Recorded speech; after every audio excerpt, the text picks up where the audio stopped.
Hello students, welcome to my channel which is Simple Learning, and today we will study chapter number 3, Civics, class 8th. So student, without further delay, let's get started. The Judiciary, class 8th chapter. The judiciary forms the third pillar of democracy. जो judiciary है वो third pillar बनाती है किसका? Democracy का, प्रजातंत्र का. जो अदर टू बीइंग है यानी कि जो बाकी है वो है लेजिस्लेचर और एग्जीक्यूटिव. और इससे पहले जो मैंने वीडियो बना रखी है इन चैप्टर पे, द यूनियन लेजिस्लेचर और यूनियन एग्जीक्यूटिव, तो आप ये देख सकते हैं स्टूडेंट. तो इनके बाद जो थर्ड पिलर है डेमोक्रेसी का उसको बोलेंगे judiciary. The judiciary interprets the laws made by the legislature and sees to it that they are properly implemented by the executive. जो judiciary है वो देखता है कि जो लॉज है जिसको लेजिस्लेचर बना रही है और वो ये देखता है कि इसको प्रॉपरली इम्प्लीमेंट यानी कि लागू कर रही है कौन? एग्जीक्यूटिव कर रही है कि नहीं कर रही है. ये जुडिशियरी का काम है. जो जुडिशियरी है वो प्रोटेक्ट हमारे राइट को ही नहीं करती सिटीजन के, पर जो विवाद होते हैं किनके बीच में? इंडिविजुअल सिटीजन्स के बीच में, सेंटर और स्टेट के बीच में और स्टेट के बीच में, इनको रिजॉल्व करती है, इनको सॉल्व करती है. तो ये जुडिशियरी का फंक्शन है. In India we have a single integrated system of courts. हमारी जो इंडिया में सिंगल इंटीग्रेटेड सिस्टम है कोर्ट्स का, किसके साथ? सुप्रीम कोर्ट सबसे टॉप पे. This means that there are no separate set of laws. इसका मतलब है कि जो सेट ऑफ लॉज वो अलग नहीं है. जो सिविल और क्रिमिनल प्रोसीजर है वो ऑपरेट होती है पूरे कंट्री में हमारे. और सुप्रीम कोर्ट से जो नीचे वाला कोर्ट होता है वो होता है हाई कोर्ट, वो स्टेट में. Under each high court there is hierarchy of other subordinate court. और जो हाई कोर्ट है उसमें उसके नीचे भी जो है सीरीज वो है सबऑर्डिनेट कोर्ट्स. जो भी केसेस आते हैं लोअर कोर्ट से उनको हाई कोर्ट में लिया जाता है और फिर सुप्रीम कोर्ट में अपील की जाती है अगर वो वहां भी उनके रिजॉल्व ना हुए वो मैटर. जो सुप्रीम कोर्ट है वो एपेक्स है किसका? इंडियन जुडिशियरी का. वो क्या है? टॉप पे है, जुडिशियल सिस्टम के टॉप पे. कौन? सुप्रीम कोर्ट, यानी कि उससे ऊपर कोई कोर्ट नहीं है. ऑल सॉर्ट्स ऑफ डिस्प्यूट, जितने भी टाइप के विवाद है, डिस्प्यूट्स है और डिफरेंसेस है किसके बीच में? सेंटर और स्टेट के बीच में, वो सब सेटल करेगा सुप्रीम कोर्ट, यानी कि वहां पे वो मैटर सॉल्व किए जाते हैं. Therefore it, आगे हम पढ़ेंगे अभी. तो ये है आपके पास ट्रायंगुलर में दे रखा सबसे टॉप पे supreme court, then after that उसके बिलो आता है ये हाई कोर्ट और उसके नीचे आते हैं सबऑर्डिनेट कोर्ट. तो ये सिंगल इंटीग्रेटेड जुडिशरी है स्टूडेंट. तो टॉप में उस पे कौन सा court? Supreme court. Therefore it is called the guardian of the constitution और द फाइनल इंटरप्रेटर. इसलिए जो सुप्रीम कोर्ट है उसको गार्जियन कहा गया है संविधान का और फाइनल इंटरप्रेटर कहा गया. क्यों? क्योंकि जो सेंटर और स्टेट के बीच में जो भी क्या है डिस्प्यूट्स हैं वो उनको क्या करता है? उनको रिजॉल्व करता है और उसी के बेस पर डिसीजन लिया जाता है किसके? सुप्रीम कोर्ट के. फिर तो इसलिए इसको गार्जियन कहा गया है कॉन्स्टिट्यूशन का. जो कंपोजिशन है यानी कि सुप्रीम कोर्ट में चीफ जस्टिस ऑफ इंडिया के साथ साथ क्या 23 अदर जजेस भी रहते हैं, यानी कि चीफ जस्टिस भी रहेंगे और उसके साथ उनके साथ जो बाकी जजेस है उनकी नंबर है 33. जो जज है सुप्रीम कोर्ट के उनको अपॉइंट करते हैं प्रेसिडेंट. वो किसके साथ सहमति लेते हैं? सुप्रीम कोर्ट के जज के साथ. और जो हाई कोर्ट है अगर उनको जरूरत पड़ी तो वहां भी. जो चीफ जस्टिस ऑफ इंडिया है वो अपॉइंटेड होता है सीनियोरिटी के बेसिस पे. सीनियोरिटी के बेस पे मतलब एज के अकॉर्डिंग. क्वालिफिकेशन फॉर अपॉइंटमेंट, यानी कि जो पर्सन है जो जज बनेगा सुप्रीम कोर्ट का, उसकी क्वालिफिकेशन होनी चाहिए. वो सिटीजन होना चाहिए इंडिया का और वो जज होना चाहिए हाई कोर्ट का 5 साल तक, यानी कि उन्होंने वहां एक्सपीरियंस लिया हो, यानी कि उनको काम किया हो उन्होंने वहां. और वो एडवोकेट होने चाहिए हाई कोर्ट में 10 साल से ज्यादा नहीं होने चाहिए, यानी कि कम से कम 10 साल तक उनका क्या होना चाहिए? वहां एडवोकेट रहे होंगे कौन? हाई कोर्ट में. तो ऐसे उनकी क्वालिफिकेशन होनी चाहिए. और वो एक एमिनेंट जूरिस्ट होने चाहिए किसके ओपिनियन में? प्रेसिडेंट की. Term, a judge of the Supreme Court remain in office till he attain the age of 65 years, यानी कि 65 years, मतलब अगर वो 65 years के जब तक नहीं होंगे तब तक वो जज रहेंगे सुप्रीम कोर्ट के. और वो रिजाइन कर सकते हैं अपने रेजिग्नेशन देके प्रेसिडेंट के. उससे पहले भी वो रिजाइन कर सकते हैं प्रेसिडेंट को अपना रेजिग्नेशन लेटर देके. जो जज है वो रिमूव नहीं किए जाते हैं ऑफिस से except by an order of, ये सुप्रीम कोर्ट ऑफ इंडिया है, an order of president on the ground of prove misbehaviour और इनकैपेसिटी. यानी कि अगर उनमें कैपेसिटी नहीं है या प्रेसिडेंट के थ्रू उनका देखा गया कि वो मिसबिहेव करें तो तब प्रेसिडेंट को रिमूव कर सकते हैं.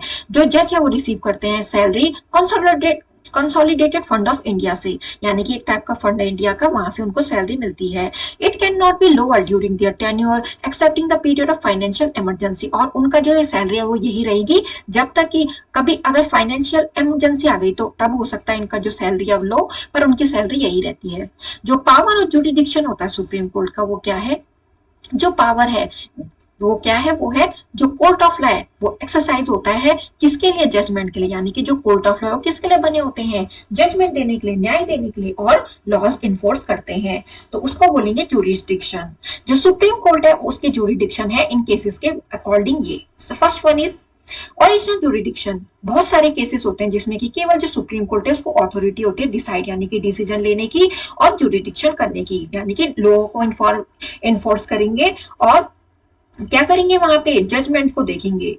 Original jurisdiction means the power to hear a dispute in the first instance, यानी कि ओरिजिनल जुरिडिक्शन में जो पावर है यानी कि डिस्प्यूट के बारे में सुनने के लिए सुनवाई होती है ना कोर्ट में, तो वही जो ओरिजिनल जुरिडिक्शन है सुप्रीम कोर्ट का वो इंक्लूड है अगर डिस्प्यूट होता है गवर्नमेंट यानी कि विवाद होता है गवर्नमेंट ऑफ इंडिया और किसी एक स्टेट के बीच में, अगर दो या दो से ज्यादा स्टेट के बीच में विवाद होता है, अगर डिस्प्यूट होता है किसमें, on which the only supreme court can give judgement, जिसमें कि जो केवल सुप्रीम कोर्ट ही जजमेंट देगा, जैसे कि कॉन्स्टिट्यूशन का वायलेशन होना यानी कि उनको संविधान का खंडन होना गवर्नमेंट के अकॉर्डिंग, गवर्नमेंट के थ्रू।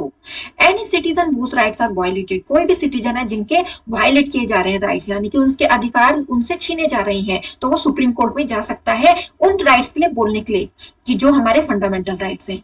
जो सुप्रीम कोर्ट है इनको पावर है एनफोर्स करने के फंडामेंटल राइट्स को, इश्यू करते हैं वो ऑर्डर को और रिट को कि ऐसे फंडामेंटल राइट्स क्या है एनफोर्स होंगे, यानी कि ये सब अप्लाई होगा और किसी से भी अगर ये छीने जाए तो वो सुप्रीम कोर्ट में आ सकता है।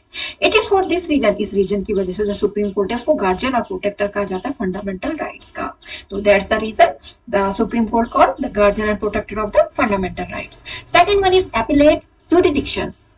इसका मतलब होता है जो पावर्स दी गई है किसके लिए, special leave to appeal against the judgement, यानी कि जजमेंट के अगेंस्ट अपील कर सकते हैं डिलीवर्ड बाय एनी कोर्ट, अगर कंट्री के किसी भी कोर्ट ने ये सुना दिया है फैसला, ठीक है, अगर वो उसको एक्सेप्ट नहीं करते, हो सकता है वो गलत हो, तो उनके पास पावर है कि वो दूसरी कोर्ट में अप्लाई कर सकते हैं। इस जुरिडिक्शन के अकॉर्डिंग जो कोर्ट है वो चेंज हो सकता है डिसीजन की बेस पे और reduce the sentence pass by the lower court, यानी कि लोअर कोर्ट ने जो भी उनको डिसीजन दिया होगा। जो सुप्रीम कोर्ट है फाइनल कोर्ट है अपील का, यानी कि उसके ऊपर कोई कोर्ट नहीं है, तो आप हाई कोर्ट से या सब ऑर्डिनेट कोर्ट से हाई कोर्ट पे, हाई कोर्ट से सुप्रीम कोर्ट तक जा सकते हो और सुप्रीम कोर्ट के ऊपर कोई भी कोर्ट नहीं है।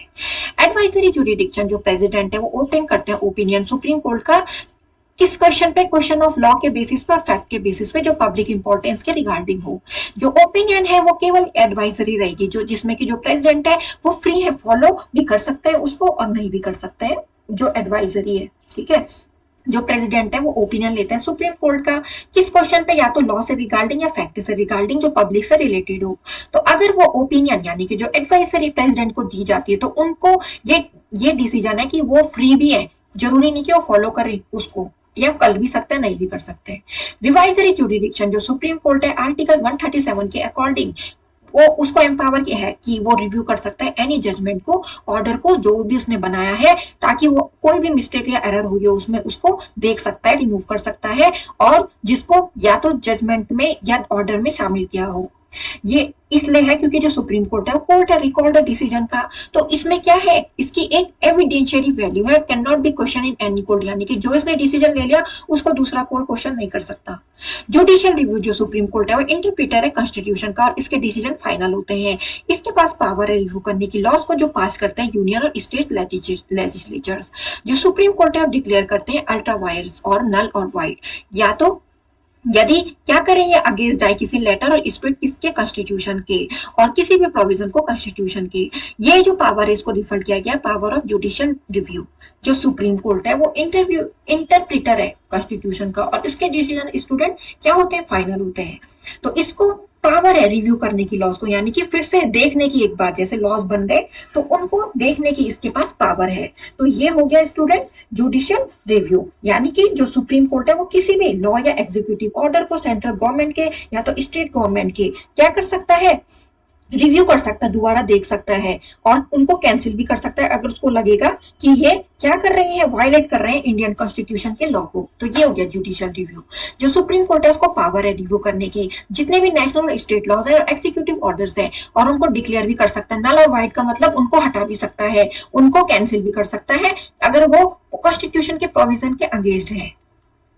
अब हम पढ़ेंगे इंपॉर्टेंट रिट स्टूडेंट। सबसे पहले हमारे पास the first one writ is habeas corpus. तो हेबस कॉर्पस जो रिट है, यानी कि इसका मतलब हम समझेंगे, इसका मतलब है it means to have the body, यानी कि इसका मतलब है कि एक तरफ से क्या है, बॉडी है।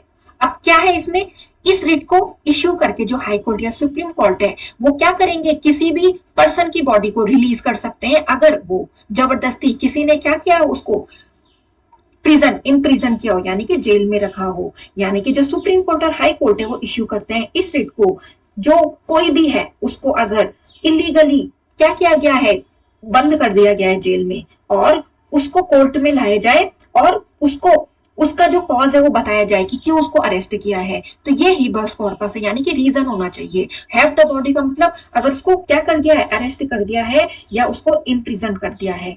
और सेकंड वन इज मंडोमस, इसका मतलब है वी ऑर्डर, यानी कि जो भी हमारा ऑर्डर। तो इस रिट को इश्यू किया जाता है ताकि जो लोअर कोर्ट है या तो ऑफिशियल या इंडिविजुअल जो परफॉर्म कर रहे हैं अपनी ड्यूटीज या सर्टेन एक्ट्स को, तो लोअर कोर्ट को ये बोला जाता है कि इट इज अ कमांड और an order from a superior court, lower court के लिए, कि वो अपनी जो ड्यूटी है उसको अपनी जो उसके पास ऑथोरिटी उसको यूज करके करे।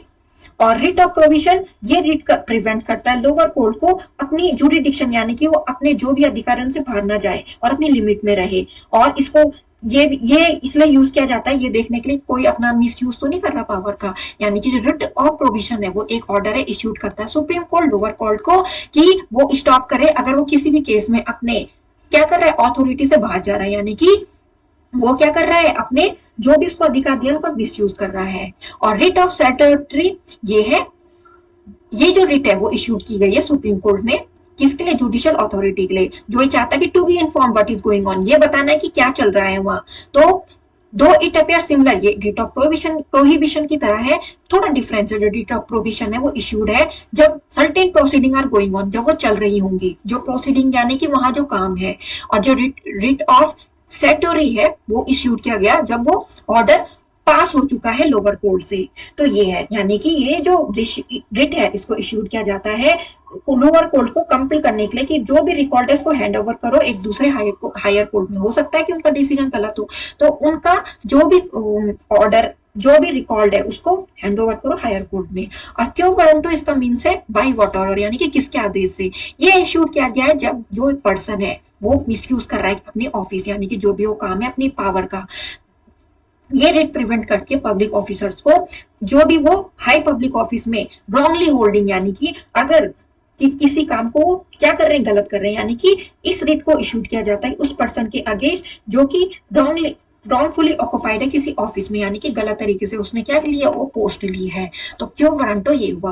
अब हम पढ़ेंगे स्टूडेंट कोर्ट ऑफ रिकॉर्ड। जो सुप्रीम कोर्ट है वो एक कोर्ट है जिसमें कि प्रोसीडिंग्स, एक्ट्स और डिसीजन रिकॉर्ड के अकॉर्डिंग प्रेजेंटेशन, एविडेंस प्रेजेंट किए जाते हैं जब हमको चाहिए होते हैं उस लॉ के सपोर्ट में।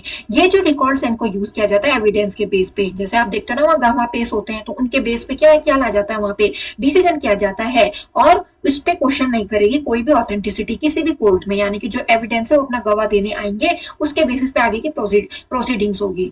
हाई कोर्ट जो कॉन्स्टिट्यूशन ऑफ इंडिया है वो प्रोवाइड करता है हाई कोर्ट को, हर एक स्टेट में हाई कोर्ट होगा। और स्टेट लेवल पे जो हाई कोर्ट है वो हाईएस्ट जुडिशियल अथॉरिटी है, किस बेस पे, स्टेट लेवल पे। और जो पार्लियामेंट है वो एस्टेब्लिश करता है हाई कोर्ट दो या दो से ज्यादा स्टेट में या यूनियन टेरिटरीज में। जो हाई कोर्ट है चंडीगढ़ का, उसके जुरिडिक्शन कहाँ पे, पंजाब और हरियाणा में। जो मुंबई हाई कोर्ट है वो एंजॉय करता है जुरिडिक्शन किस में, महाराष्ट्र और गोवा पे, यानी कि वहां ये दोनों केस लेके जा सकते हैं। दिल्ली एक ऐसा यूनियन टेरिटरी है जिसमें कि हाई कोर्ट है और जिसमें कि जो 6 यूनियन टेरिटरीज है वो भी इसके जुरिडिक्शन में है, ठीक है।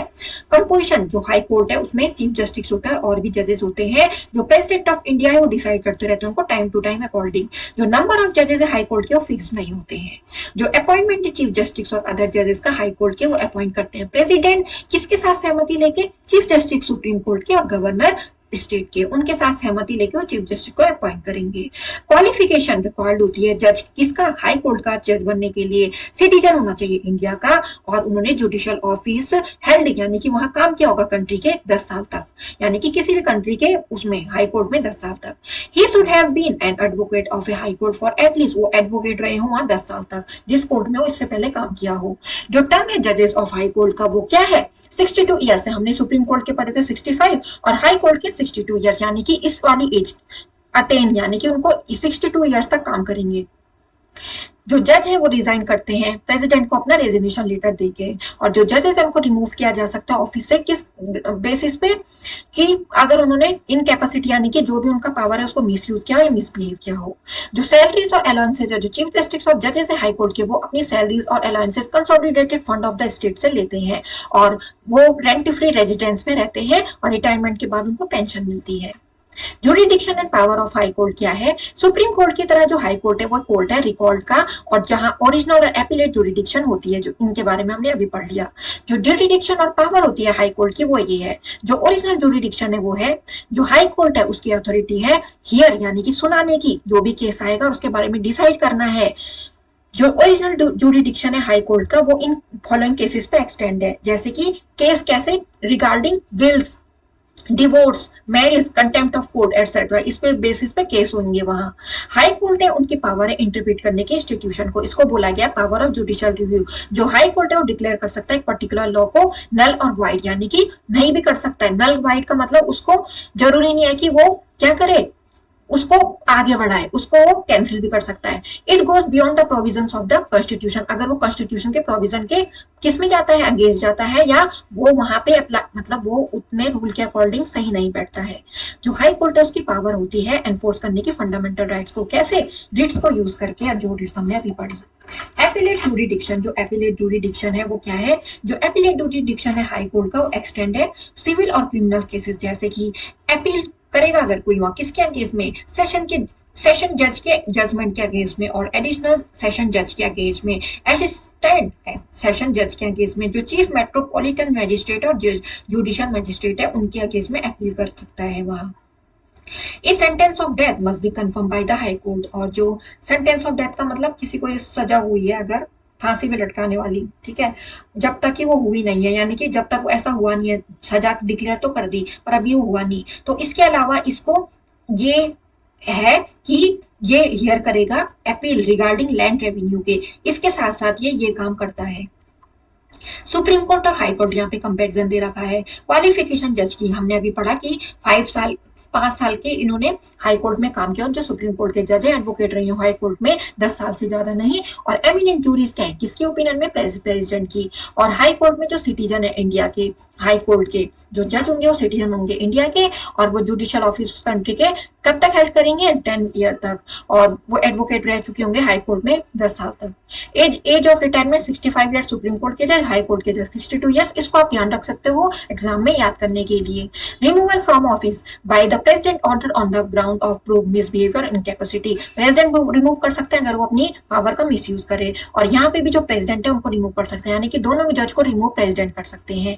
अब जो पावर जुरिडिक्शन है सुप्रीम कोर्ट और हाई कोर्ट की, जो ओरिजिनल जुरिडिक्शन है वो क्या, डिस्प्यूट विवाद किसके बीच सुलझाती है, 2 या 2 से ज्यादा स्टेट के बीच में, और अगर कॉन्स्टिट्यूशन का वायलेंस हो रहा हो गवर्नमेंट के थ्रू, और जजमेंट देगी फंडामेंटल राइट्स को एनफोर्स करने के लिए। और वहां हाई कोर्ट में जो केसेस आएंगे वो आएंगे इंटरप्रेटिंग द कॉन्स्टिट्यूशन और can give judgement for the enforcement of fundamental rights के बेस पे।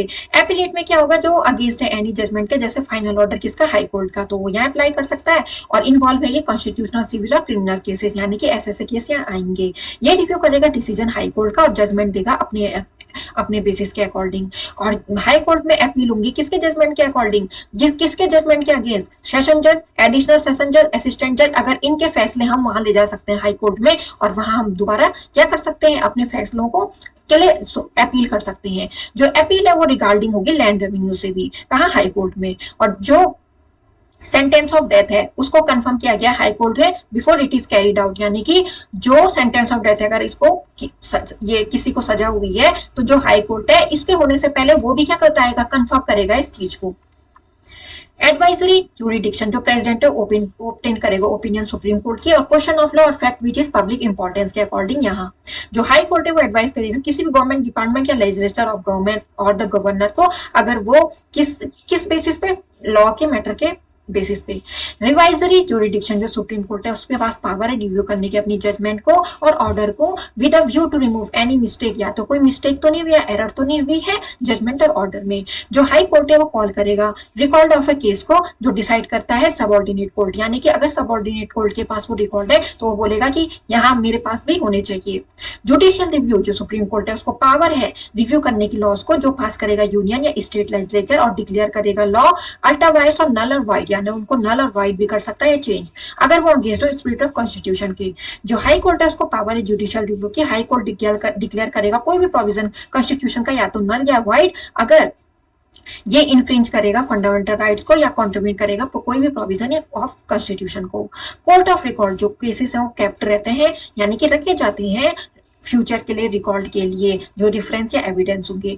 जो भी केसेस है हाई कोर्ट में भी उनको रखा जाएगा फ्यूचर रेफरेंस और एविडेंस के लिए, यानी कि दोनों कोर्ट में रखा जाता है। सो स्टूडेंट आई होप आपको ये जो चैप्टर है द जुरिडिक्शन सिविल्स का चैप्टर आपको अच्छे समझ में आया होगा। अगर अच्छे समझ में आया है तो लाइक करना ना भूले और मेरे चैनल को सब्सक्राइब करना ना भूले। Thanks for watching.